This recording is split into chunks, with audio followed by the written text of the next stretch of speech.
Сәлеметсіздер ме? Біз бүгін онлайн мектеп платформасында сабақ және үй тапсырмасын құру жолдарын қарастыратын боламыз. Алдымен онлайн мектеп платформасына өзіміздің логиніміз бен паролімізді жазып кіреміз. Кіргеннен кейін сабақ кестесін ашамыз. Қазір біз сіздермен сабақ құруды қарастырайық. Ол үшін сабақ кестесіндегі редакциялау батырмасын басамыз. Одан кейін сабақты қосу батырмасын басамыз. Нәтижесінде осындай терезе ашылады. Өзіміздің сыныбымызды таңдаймыз. Мысалы, менде 5-ші А сыныбы. Пәні өзіміздің пәніміз ағылшын тілі, топ. Сабақтың түрі қарапайым сабақ деп аламыз. Сабағымызды таңдаймыз, жаңа сабақ, және сабақтың тақырыбын жазып қоямыз.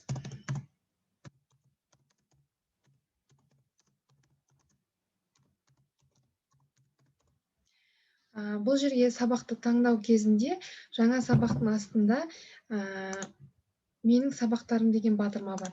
Яғни, бұл қай кезде қолдануға болады? Егер де сіз алдын ала енгізілген сабағыңыз болатын болса, сіздің мысалы параллельный класстарда 5А-ға салып қойсаңыз, 5А-ға салу үшін жаңа сабақ демей, менің сабақтарым батырмасын бассаңыздар, осылай сабақтың тақырыбын өздеріңіз таңдауға болады. Сақтау батырмасын басамыз.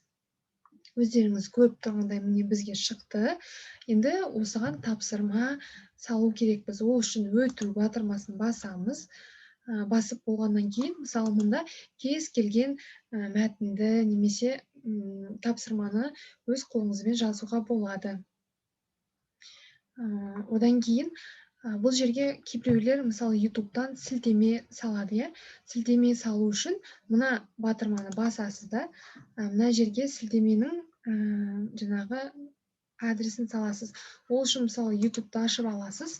Мына жерде міне поделиться деген батырманы басып, копировать, міне сілтемені копировать етіп алдық. Қайтадан жаңағы жерге оралып, сілтемені салыңыз дегенге вставить дегенді басамыз. Мұны сохранить етіп, осылай шығады.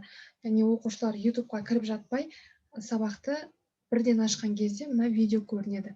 Одан бөлек өздеріңіз мысалы дайын құжат немесе презентация салғыңыз келсе, файлды қосу батырмасын басасыз, таңдайсыз. Мысалы, Human Body Exercise деп таңдап саласыз. Бұл жерде менде бұл слайдты мен салмаймын, сондықтан алып тастаймын. Және де жіберу батырмасын басасыз. Міне бізде сабағымыз салынды. Одан кейін біз сақтаймыз. Сақтап қоямыз.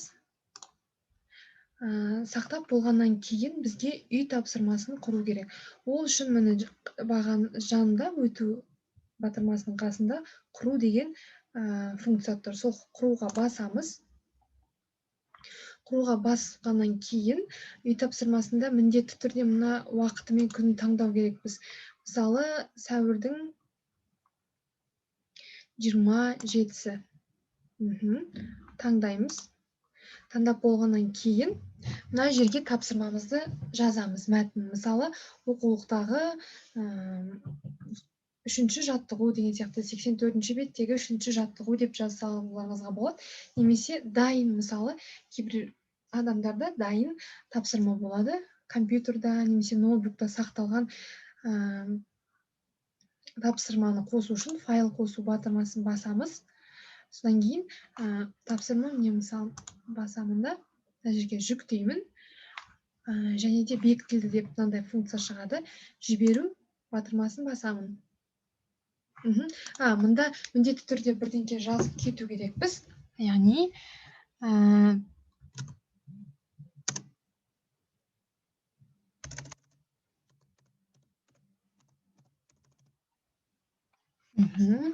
жіберу батырмасын басамыз.